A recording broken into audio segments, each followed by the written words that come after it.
The call came on a Tuesday afternoon, and I almost didn't answer it. I was in the middle of pulling weeds along the back fence, the kind of mindless work that keeps your hands busy while your mind drifts, when my phone buzzed in my apron pocket. Unknown number. Georgia area code. I nearly let it go to voicemail. 37 years of teaching second grade had left me with a deep suspicion of unknown callers, usually someone trying to sell me something I didn't need. But something made me pull off my gardening glove and swipe the screen. Is this Vera Hutchins, mother of Caleb Hutchins? My stomach dropped before the man even finished his sentence. The voice belonged to a hospital social worker at a trauma center in Savannah. My son had been admitted 4 days ago. Sepsis, they said. He'd been found by a coworker who noticed he hadn't shown up for 2 days straight. When they broke down his apartment door, he was on the kitchen floor, barely conscious, burning with fever. 4 days. My son had been lying in an ICU for 4 days, and nobody had called me. I stood there in my backyard in Knoxville, Tennessee, with one gardening glove on and one in my hand, and I asked the social worker the only question I could form. Where is his wife? There was a pause that told me everything. She was notified when he was admitted, ma'am. She signed the intake forms. I was on the road within the hour. I didn't pack carefully.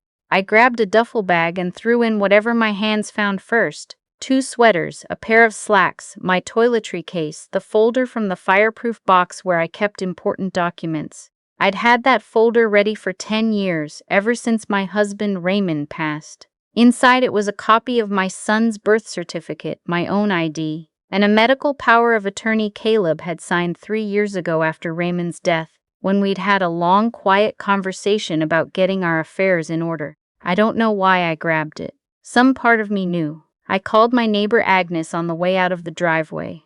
She has a key to my house. I told her I didn't know when I'd be back. The drive from Knoxville to Savannah is 7 hours on a good day. I made it in 6. I don't remember most of it. I remember a gas station in Athens, Georgia, where I sat in the parking lot for 10 minutes because my hands wouldn't stop shaking. I remember saying Raymond's name out loud, just once, to the empty passenger seat. I remember thinking that if anything happened to Caleb, I would not survive it. Not at 68 years old, not after everything else. Caleb is my only child. I had him late, 34, which felt old at the time and feels like nothing now. His father and I poured everything into that boy. Not money, we never had much of that, but time, attention. Raymond coached his little league team for 6 years, even though Raymond had a bad knee and couldn't run the bases himself. I went to every school play, every science fair, every single parent-teacher conference, and sat on the other side of the desk from colleagues of mine without even a flicker of awkwardness, because Caleb was worth every bit of it. He grew up kind. That was the thing about my son. He grew up genuinely, naturally kind in a way that I think surprised even us. He became an environmental engineer. Moved to Savannah 8 years ago for a firm that did coastal restoration work. He loved it. He'd call me on Sunday evenings and talk for an hour about marsh grasses and tidal systems, and I would understand maybe a quarter of what he said, but I'd listen to every word because the joy in his voice was something I wanted to hold on to. He met Brianna 3 years into the Savannah job. I want to be careful here because I've had a long time to think about this and I don't want to be unfair. When Caleb first brought Brianna home for Thanksgiving, I tried.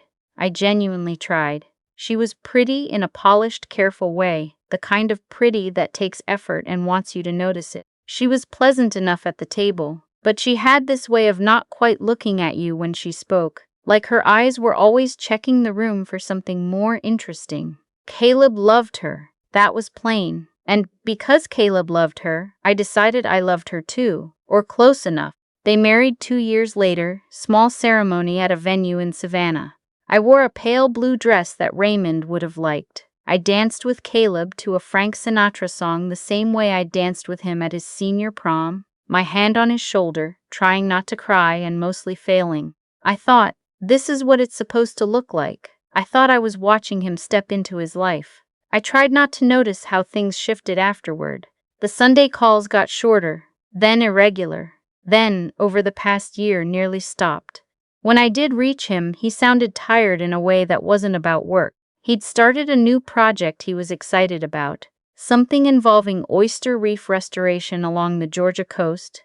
But underneath the enthusiasm, there was a flatness I recognized from when Raymond was sick and trying not to worry me.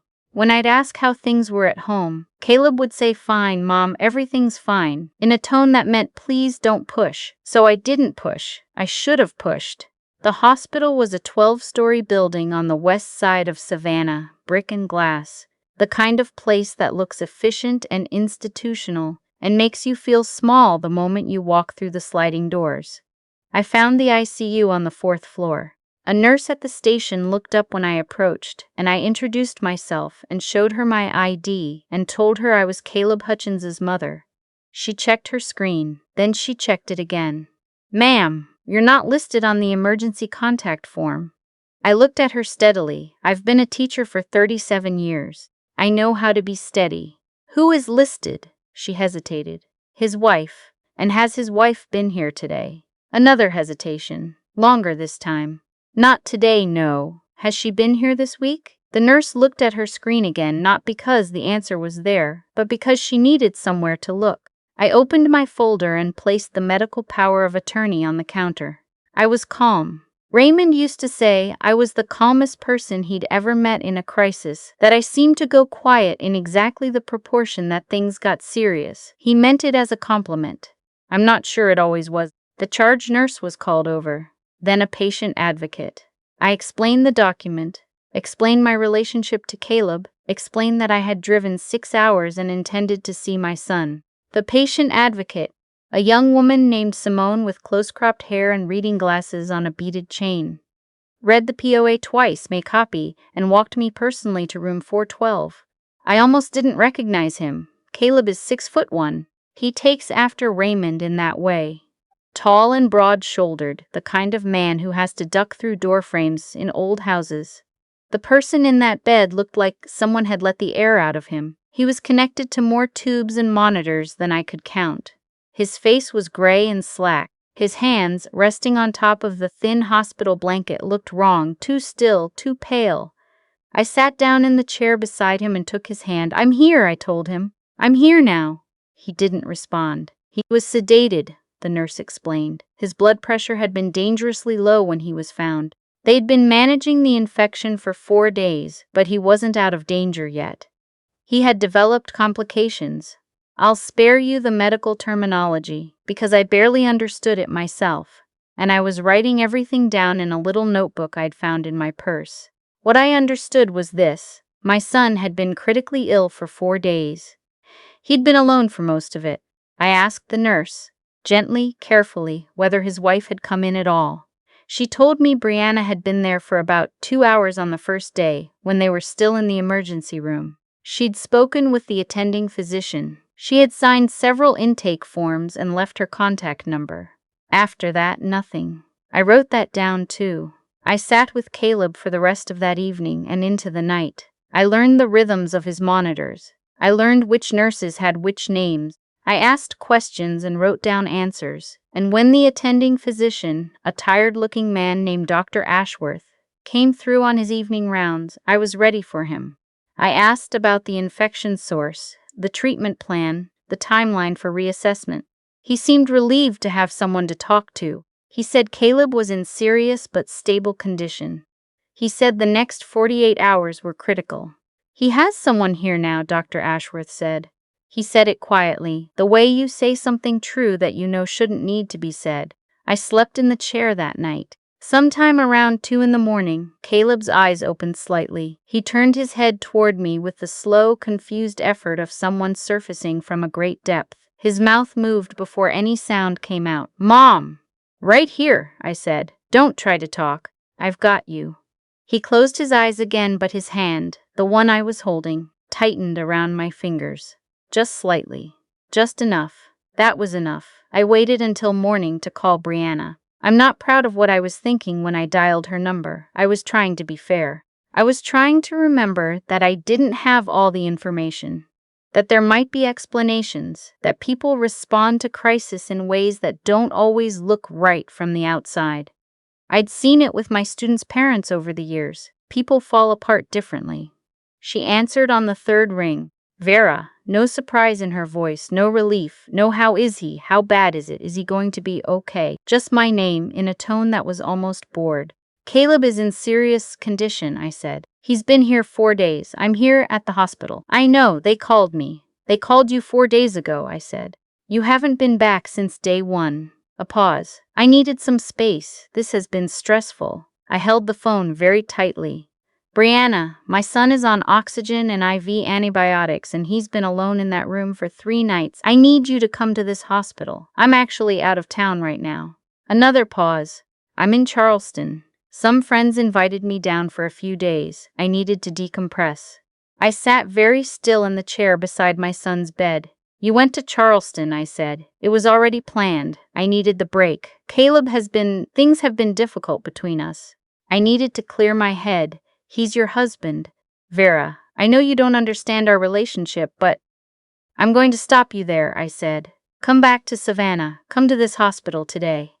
She said she'd think about it. She didn't come. I used that time. In 37 years of teaching, I learned one thing above all others. When you have a window, you use it. You don't wait to see if a better window opens. You use the one in front of you. I called my attorney in Knoxville, a woman named Ms. Patricia Ellery, who had handled Raymond's estate and who I'd worked with ever since. She walked me through my options with the medical POA, what it authorized and what it didn't. I want to be honest here, because I've seen people online criticize these stories for getting the legal details wrong. A medical power of attorney gives the agent authority over healthcare decisions for an incapacitated person. It's not the same as a financial power of attorney. Caleb had signed both. We'd done them together after Raymond died, sitting at my kitchen table with a cup of tea and a notary who was also a former parent of one of my students. Miss Ellery confirmed the documents were valid and enforceable under Georgia law. She also walked me through what to do next. Contact Caleb's bank using his financial POA to place a protective hold. Contact his employer's HR department as next of kin and document everything. I documented everything. A friend of mine back home always says I should have been a detective. I keep receipts. I write dates on things. I take photographs of documents before I file them. That Tuesday and Wednesday I became something close to a detective. I walked through Caleb's situation the way I used to walk through a cluttered classroom, systematically, with attention to what was in its right place and what was out of order. What I found was not good. Caleb's checking account, which I accessed through the financial POA, showed a pattern I didn't expect. Over the past 14 months, large transfers had been made from his account to an external account. $2,200 here, $2,400 there. Irregular amounts that wouldn't necessarily catch your eye on a single statement, but were unmistakable when you laid them all out. Caleb's take-home salary as a senior engineer was good, but not so good that you wouldn't notice nearly $34,000 disappearing over 14 months if you were paying attention. He hadn't been paying attention. Or maybe he had and couldn't face it. I placed a protective hold on the account and flagged the transaction pattern with the bank's fraud department. The woman I spoke with at the bank was businesslike and calm in the way that financial people are when they've seen this pattern before. She told me the process, the timeline, what documentation they'd need. I provided it. Then I called Caleb's firm. His project manager, a man named Glenn, answered his direct line. I told him who I was and that Caleb was hospitalized. Glenn was quiet for a moment and then said, "Thank God someone called. We've been worried sick." He told me Caleb had been distracted for months, had taken uncharacteristic sick days, had seemed like a man carrying something heavy.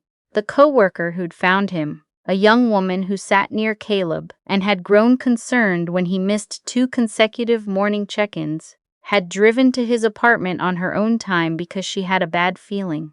I asked Glenn to send that young woman some flowers from me. He said he'd pass along the message. By Thursday, Caleb was being weaned off sedation. By Friday morning, he could hold a short conversation, though he tired quickly. I sat with him and told him, plainly and calmly, what I had found and what I had done. He listened with his eyes on the ceiling. When I finished, he was quiet for a long time. "I knew something was wrong," he said finally, "with the money. I saw it. He stopped. I thought if I confronted her, she'd leave, baby, I said. She left anyway. He turned his head to look at me. He had his father's eyes, gray-green and direct, the kind that don't hide much. They were wet now. I was embarrassed, he said. I know. I should have called you. Yes, I said. You should have, but you didn't, and here we are, and we're going to deal with it. That's what we do. He almost smiled. That's what we do. He was transferred out of the ICU on Saturday. By then, I had spoken with Miss Ellery 3 more times, had met with a Savannah-based family law attorney she referred me to, and had compiled a folder, my second one by that point, of every document, statement, and notation I had gathered during the week.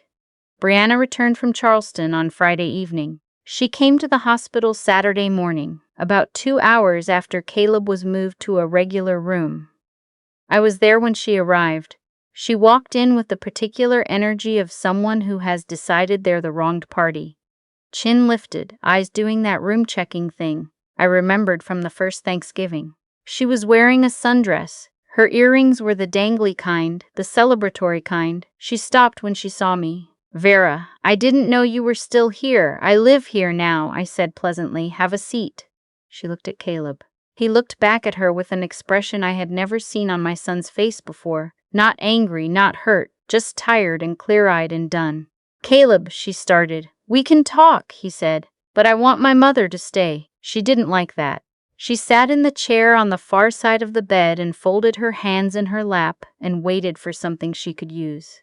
I recognized the posture. I'd seen it in parents who came to conferences already prepared to blame the teacher.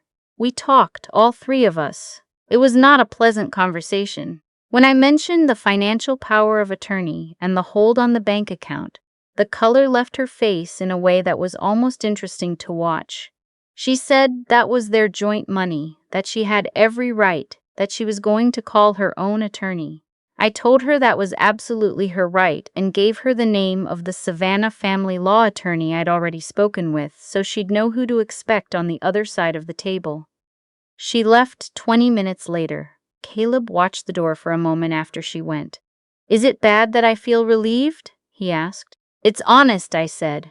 Honest is good. He was discharged 11 days after I arrived in Savannah. I stayed for 3 weeks total. We filed the paperwork. We talked to the attorneys. We sat on his apartment balcony in the evenings while the sun went down over the marsh, and Caleb told me things he'd been holding for over a year, about how small he'd felt, how confused, how he'd started to believe that the version of himself Brianna seemed to see was the accurate one.